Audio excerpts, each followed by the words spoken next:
Feeling came 4 months early. This was their cup final at the Riverside Stadium, a rapturous welcome from some of their 5,000 fans as the part-timers arrived. The players as wide-eyed as their followers. They signed autographs pitchside. Everyone was on an FA Cup high. Carnival.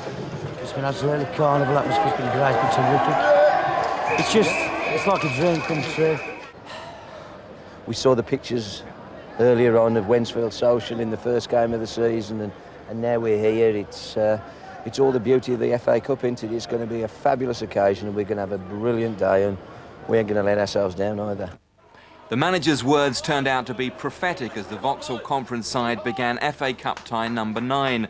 Spring-like sunshine greeted the teams, one costing £20,000. For some of the Middlesbrough players, that amounted to loose change. It was the classic FA Cup tie. And what a start. A Hednesford free kick suddenly caused panic in the box, and Joe O'Connor pounced. The non-leaguers were in dreamland after 15 minutes.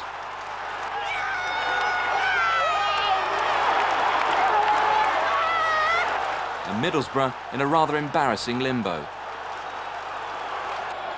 The Middlesbrough equaliser was greeted with much relief and not a little confusion. At first, Michael Beck looked the likely scorer. Viv Anderson and the Borough bench remained stoical, but most of the crowd wondered who'd scored it. Closer examination shows Andy Comyn's header ricocheting into the net of teammate Colin Lambert. Borough were at last stirred into meaningful action. Emerson's long ranger comfortably held by Cooksey. At half-time, the non-league side had been as good as their word, but had the lion's share of the first half. Hednesford hung on until the last 4 minutes. Emerson's pass, a clever turn from substitute Fjortov, and suddenly the Riverside was flying high, with relief as much as anything. Still, the part-timers took the match to Borough, and O'Connor's downward header hit the post with the keeper sprawling.